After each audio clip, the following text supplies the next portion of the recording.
2.5 लाख करोड़ रुपए का बैंक का लोन अडानी को क्यों दे रहे हैं? 86,000 करोड़ रुपए का अडानी का बैंकों का कर्जा मोदी जी क्यों माफ कर रहे हैं? क्योंकि दरअसल ये सारा का सारा फायदा और पैसा नरेंद्र मोदी जी को मिलेगा।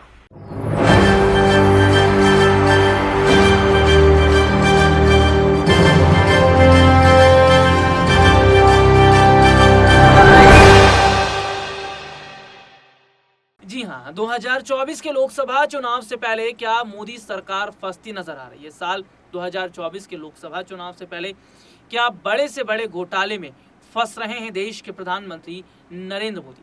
हालांकि 2024 से पहले जिस तरीके से तमाम ऐसे मुद्दे हैं जो सरकार के लिए चुनौतियां बनते चले जा रहे हैं, चाहे वो नई संसद भवन पर लगा पैसा हो या फिर किरण पटेल का मुद्दा हो, महिला पहलवानों से जुड़ा मुद्दा हो, मुद्दा बृजभूषण शरण सिंह से जुड़ा हो, किरण पटेल से जुड़ा हो या महंगाई से जुड़ा हो, अर्थव्यवस्था से जुड़ा हो, मुद्दे बहुत सारे हैं, लेकिन सरकार इन मुद्दों के या इन सवालों का जवाब ही नहीं दे पा रही। विपक्ष लगातार सवाल पूछ तो रहा है, लेकिन जिस तरीके से हम देख रहे हैं कि मौजूदा समय के अंदर विपक्षी पार्टियों के निशाने पर तमाम भारतीय जनता पार्टी के नेता तो हैं, लेकिन सरकार भी निशाने पर है। और 24 के चुनाव से पहले जिस तरीके से तमाम मुद्दे जो अब अगर हम कहें तो बीजेपी सुलझा नहीं पा रही है और जनता जानना चाहती है, चाहे उनमें एक बड़ा मुद्दा पुलवामा हमले को लेकर भी था। देश में 40 जवान शहीद हो जाते हैं।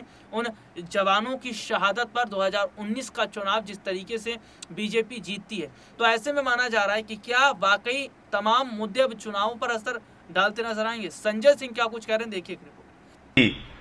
अगर इस तरह से देश की संपत्तियों को, देश के खजानों को एक ही व्यक्ति के नाम पर नीलाम करने जा रहा है, तो इसके पीछे उसकी मंशा क्या है? इसके पीछे एकमात्र मंशा है कि दरअसल ये जो अडानी का सारा घोटाला है, ये घोटाला नरेंद्र मोदी का घोटाला है। पैसा इस घोटाले में नरेंद्र मोदी का लगा हुआ है और दिल्ली के मुख्यमंत्री ने सिलसिलेवार एक एक करके एक एक घटना का उदाहरण दिया। किस तरह से श्रीलंका के अंदर बिजली का प्रोजेक्ट अडानी को दिलाया गया। वो प्रोजेक्ट अडानी को नहीं दिलाया गया, वो प्रोजेक्ट नरेंद्र मोदी जी को मिला, क्योंकि श्रीलंका की स्टैंडिंग कमेटी के सामने वहां अधिकारी ने जाके बताया, बिजली बोर्ड के चेयरमैन ने जाके बताया कि हमें तो राजपक्षे जी ने कहा मोदी जी का दबाव है, अडानी को दे दो ठेका। बांग्लादेश में बिजली का ठेका अडानी को दिलाया गया, वो ठेका नरेंद्र मोदी जी को मिला। देश के 6 एयरपोर्ट नियम बदल के अडानी को दिए गए, वो 6 एयरपोर्ट, उसके ऊपर कब्जा। देश के सारे एयरपोर्ट्स के ऊपर जो भी व्यापार है उस पर 30% कब्जा अडानी का है, यानी कि नरेंद्र मोदी जी का है। और एक परंपरा शुरू की देश के प्रधानमंत्री ने, कनपटी पे बंदूक लगाकर संपत्तियों को छीनने की परंपरा। कृष्णापट्टनम एयरपोर्ट, कृष्णापट्टनम सीपोर्ट, वो मिल गया अडानी को। पहले सीबीआई का छापा होता है, ईडी का छापा होता है, फिर अडानी को। जीवीके पे छापा होता है, फिर एयरपोर्ट अडानी को। एसीसी पे छापा होता है, फिर एसीसी सीमेंट अडानी को। तो ये सारा कुछ अडानी को नहीं है, ईडी का, सीबीआई का इस्तेमाल करके ये सारा का सारा व्यापार, सारी की सारी संपत्ति नरेंद्र मोदी जी अपने नाम पर कर रहे हैं। और उनकी मंशा है कि दुनिया का नंबर 1 अमीर बनना है, क्योंकि अडानी तो नंबर 2 तक पहुंच पाया था, उसके बाद ये हिंडनबर्ग की रिपोर्ट आ गई, नीचे चला गया। ये सारा का सारा पैसा देश के प्रधानमंत्री नरेंद्र मोदी का लगा है इस घोटाले और जांच, इस भ्रष्टाचार में। और अगर इसकी जांच होगी तो इस अडानी के घोटाले में देश के प्रधानमंत्री नरेंद्र मोदी जी फंसेंगे, क्योंकि ये सारा का सारा पैसा उनका पैसा है।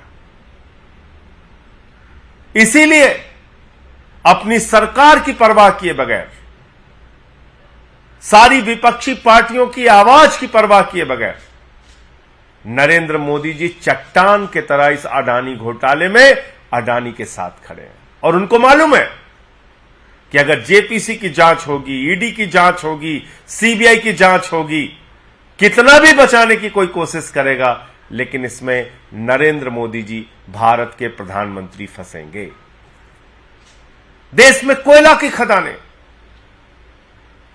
लगभग 2800 करोड़ रुपए का कोयला सौगात के रूप में हर साल अडानी को दिया जा रहा है, और 30 साल तक अगर आज के कोयले के हिसाब से भी दाम मान लिया जाए, लगभग 1 लाख करोड़ रुपए का कोयला अडानी को दे दिया गया।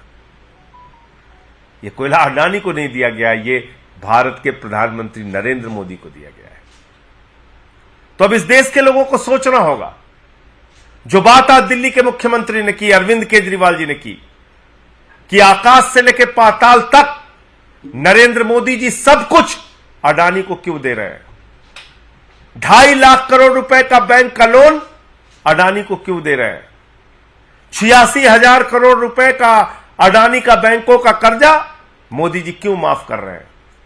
क्योंकि दरअसल ये सारा का सारा फायदा और पैसा नरेंद्र मोदी जी को मिलेगा, भारत के प्रधानमंत्री का पैसा है। और यह जो खुलासा आज दिल्ली के मुख्यमंत्री और आम आदमी पार्टी के नेता अरविंद केजरीवाल जी ने किया है, इसके बाद भारतीय जनता पार्टी बौखला गई है। मैं सुन रहा था अभी बीजेपी के प्रवक्ता को, संबित पात्रा को, वो परेशान है, दुनिया भर के आरोप लगा रहे।